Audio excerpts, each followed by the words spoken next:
the KMNN studios, this is the Kids Morning News Network. Good morning and happy Friday. It's May 31st, 2024. I'm Alex in the KMNN studio in New York. I've got a bit of a cold, so I apologize for my voice.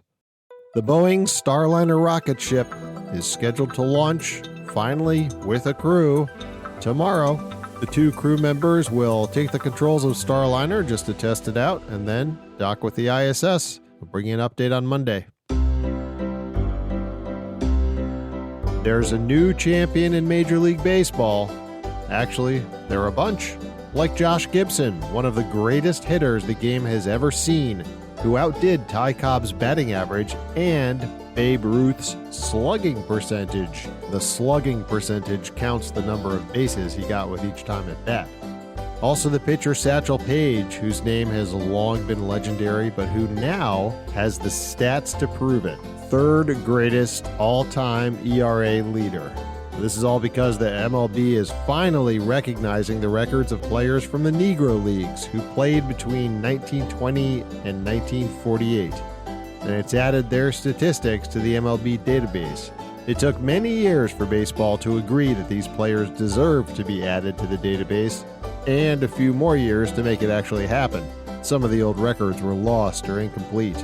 There may still be more records added in the future, but now everyone can see how great these players were, side by side with all the other MLB legends, right where they belong. The Pandas are coming back.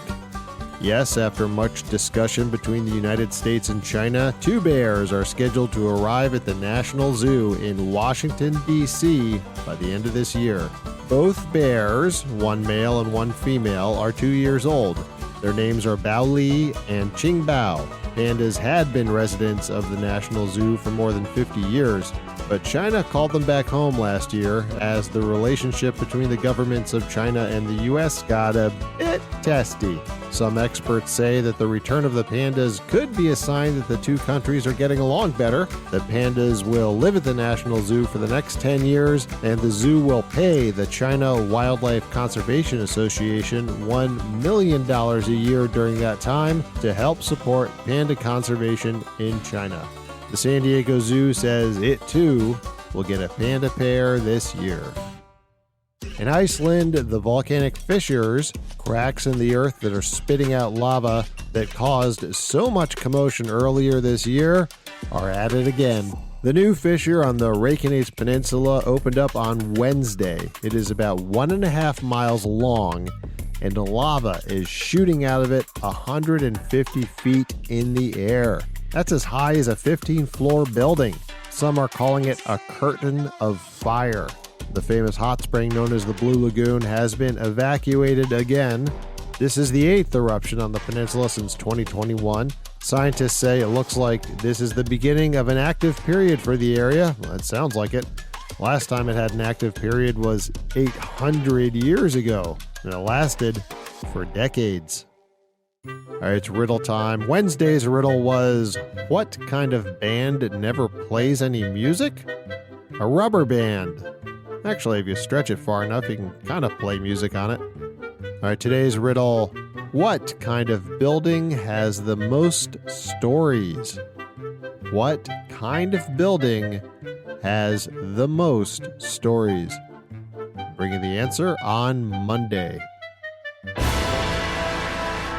On May 31st, 1279 BCE. That is over 3,000 years ago. A boy named Ramesses became the pharaoh of ancient Egypt. The pharaoh was kind of like a king who was also a god. In other words, very, very powerful. Ramses became one of the greatest pharaohs of ancient Egypt, and that's actually what they called him, Ramses the Great.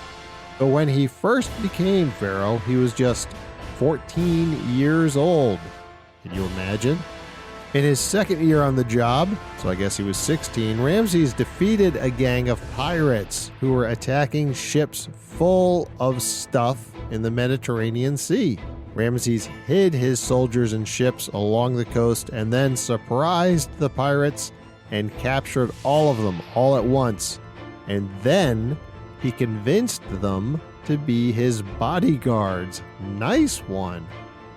But we really remember Ramesses, and we do remember him, believe it or not, for what he started in the 3rd year that he was in charge. So he was 17 when he kicked off the biggest building project in ancient Egypt after the pyramids, which had been built about 1,500 years before he came along.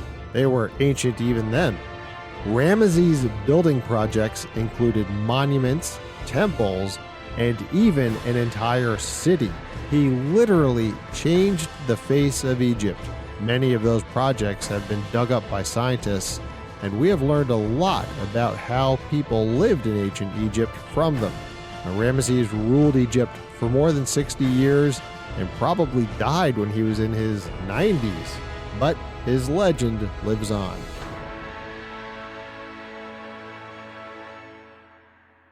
The weather today, rain across the middle of the country. Storms in the south could be pretty strong, so pay attention to any warnings you may hear. There will be warm air moving up along with the rain, or maybe that's the other way around, across the southern part of the country and up into Illinois and Michigan. The rest of the country should see clear skies.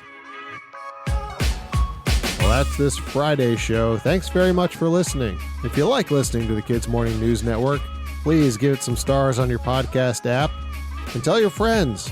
And grown-ups, if you like your kids listening to Kids Morning News Network, please think about becoming a supporter. There's a link in the episode description. I'll be back on Monday, and I hope you are too. From the KMNN Newsroom, this is Alex, signing off.